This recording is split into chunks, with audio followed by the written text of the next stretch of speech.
আজকের গল্প বিভূতিভূষণ বন্দ্যোপাধ্যায়ের আরক।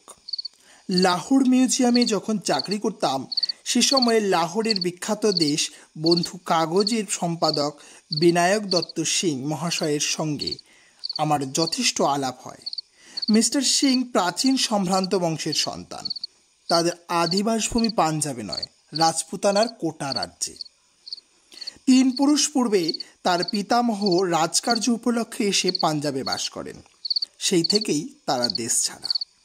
সন্ধ্যার পরে তার বৈঠকখানায় গিয়ে বসতাম এবং দেয়ালে টাঙানো পুরনো আমলের বর্ম, কুঠার, পতাকা, বল্লম প্রভৃতি রাজপুতের যুদ্ধাস্ত্র সম্বন্ধে নানা ইতিহাস ও আলোচনা শুনতে বড় ভালো লাগতো।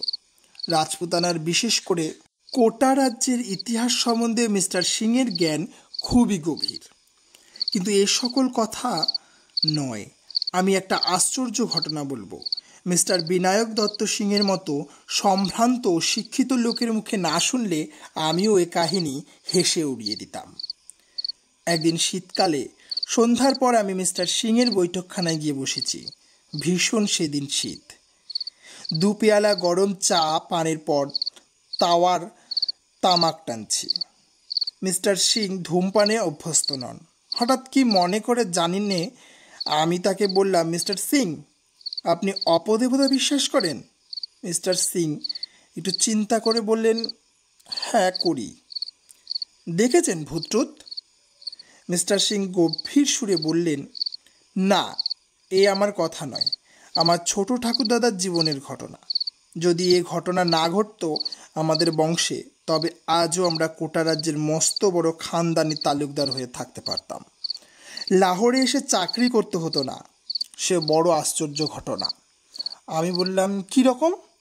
শুনুন তবে। আমার ছোট ঠাকুরদা আমার পিতামহের আপন ভাই নন, বইমাত্র ভাই। তিনি মস্ত বড় শৌখিন মানুষ ছিলেন, আর ছিলেন খুব সুপুরুষ। আমি বিনায়ক দত্ত সিংহের দীর্ঘ গৌরবর্ণ বলিষ্ঠ দেহের দিকে চেয়ে সে কথা অবিশ্বাস করতে পারলাম না।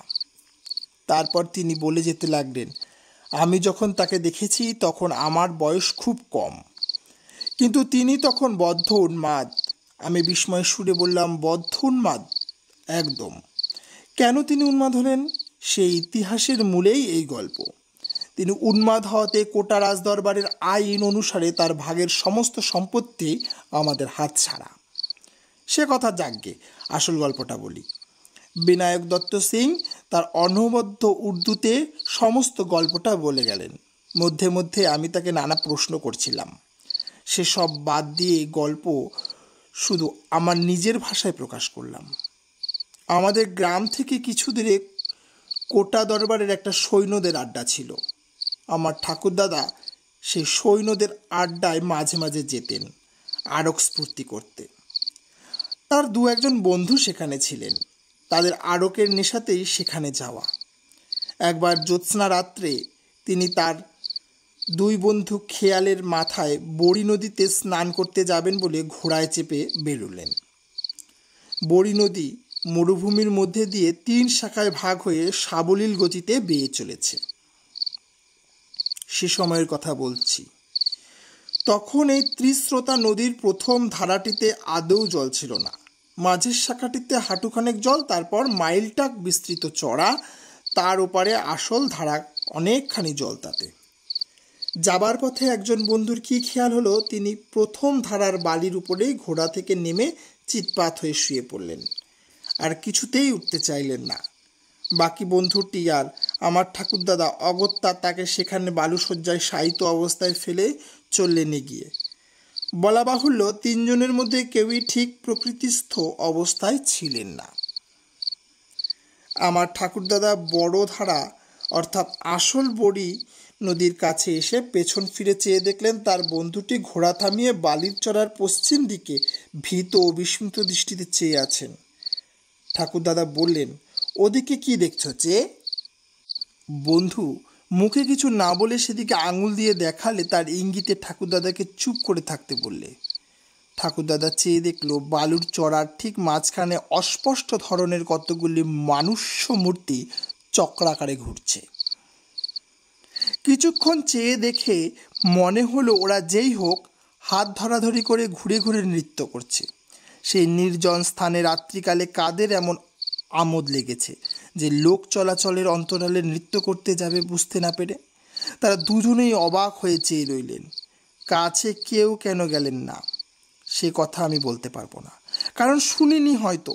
তাদের মত্ত অবস্থায় সব দৃশ্যটার জন্য দায়ী এই ভেবে তারাও কাউকে কথাটা বলেননি সেই সময়। এরপর আরও বছর 3 কেটে গেল। ত্রিস্রোতা বড়ি নদীর প্রধান স্রোতধারার 3 মাইল উত্তরে মরুভূমির মধ্যে একটা বড় লবণাক্ত জলের হ্রদ আছে। এর নাম নাহারানিপট, অর্থাৎ ব্র্যাঘ্র হ্রদ। এই হ্রদের দূরে দূরে একে প্রায় চারিদিক থেকে বেষ্টন করে পাহাড় শ্রেণী। এই পাহাড় শ্রেণী কোথাও 1000 ফুট উঁচু, কোথাও তার চেয়ে কিছু বেশি উঁচু। হ্রদ ও পাহাড় থেকে খনিজ লবণ পাওয়া যায় বলে কোটা দরবার থেকে মাঝে মাঝে এরা ইজারা দেওয়া হতো ব্যবসাদারদের। আমার ঠাকুরদাদা পূর্বোক্ত ঘটনার প্রায় 3 বছর পরে একদিন এই হ্রদের জলে বালিহাঁস শিকার করতে যাবেন বলে ঠিক করলেন। গভীর রাত্রে বালিহাঁসের দল হ্রদের জলে দলে দলে চড়ে বেড়ায়, একথা তিনি শুনেছিলেন। একটা ঘাসের লতাপাতার ছোট্ট ঝুপড়ি বেঁধে তিনি তার মধ্যে লুকিয়ে থাকবেন দিনমান থেকে, কারণ মানুষ দেখলে হাঁসের দল আর নামবে না। সব ঠিকঠাক হলো, কিন্তু 2-1 বৃদ্ধ লোক নিষেধ করলো রাত্রিকালে নাহারা হ্রদের ত্রিসীমানাতেও যাওয়া উচিত নয়। কেন তারা স্পষ্ট করে কিছু বললে না, শুধু বললে জায়গাটা ভালো নয়। ভৈজি নামে এক বৃদ্ধ ভিলো আমাদের প্রজা ছিল। সে বললে কোঠা দরবারের নিমক মহালের ইজারাদের এক বেনিয়ার সে চাকর ছিল তার যৌবন বয়সে। উক্ত বেনিয়ার লবণের গুদাম আর আড়ত ছিল নাহারা হ্রদের পাড় থেকে মাইল খানেক দূরে পাহাড়ের কোলে। সে সময় সে দেখেছে হ্রদের উপরে আকাশটা হঠাৎ গভীর রাত্রে যেন দিনের আলোকে আলোকিত হয়ে উঠল। কেমন অদ্ভুত শব্দ হচ্ছে হ্রদের জলে। মোটের ওপর রাত্রে হ্রদের ধারে কেউ যায় না। অনেক দিন থেকে স্থানীয় লোকেদের মধ্যে ভয় রয়েছে। একবার এক মেষপালক রাত্রিকালে হ্রদের ধারে কাটিয়েছিল। সকালবেলায় তাকে সম্পূর্ণ উন্মাদ অবস্থায় নিমকের গুদামের কাছে পায়চারি করতে দেখা যায়।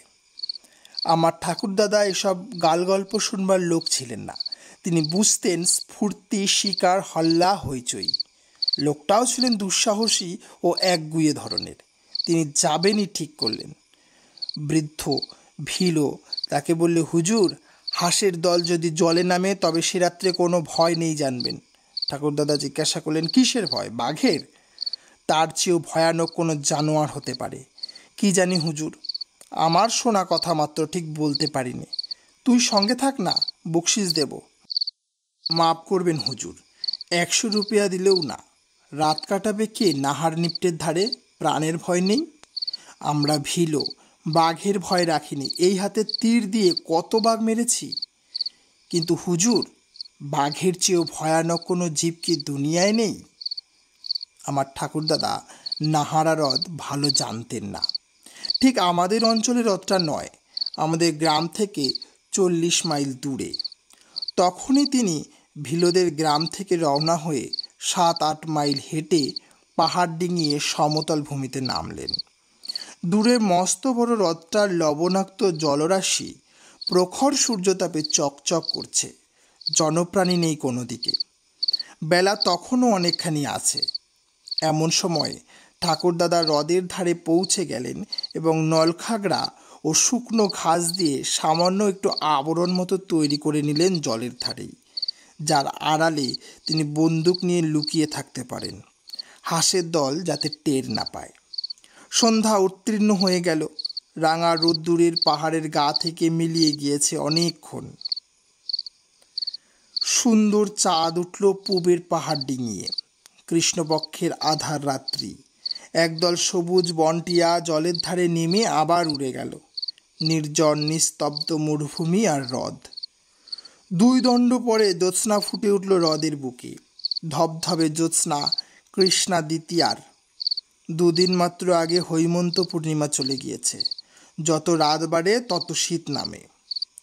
শীতের মুখে বালিহাঁস আসবার সময়, কিন্তু কই একটা হাঁসও আজ নামছে না কেন? বৃদ্ধ ভিলের কথা মনে পড়ল ঠাকুরদাদার। হাঁসের দল যদি নামে তবে সে রাত্রেই বিপদহীন বলে জানবেন, যদি না নামে তবে কিসের বিপদ? বাঘ জল খেতে আসে পাহাড় থেকে। রাত্রি ক্রমে গভীর হলো। অপূর্ব জ্যোৎস্নালোক, হ্রদের জল, মরুভূমির নোনা বালি রহস্যময় হয়ে উঠেছে। কোনো শব্দ নেই কোনো দিকে। ঠাকুরদাদা যথেষ্ট দুঃসাহসী হলেও তার যেন গা ছমছম করে উঠল জ্যোৎস্নার সেই ছন্ন ছাড়া অপার্থিব রূপে। তিনি চামড়ার বোতল বের করে কিছু আরক সেবন করলেন। হঠাৎ হ্রদের তীরের পশ্চিমাংশে চেয়ে দেখলেন তার মন আনন্দে দুলে উঠল। জ্যোৎস্নালোকে আকাশ নিচে একদল বালিহাঁস নামছে। জ্যোৎস্না পড়ে তাদের সাদা দুধের মতো পাখাগুলো কি অদ্ভুত দেখাচ্ছে।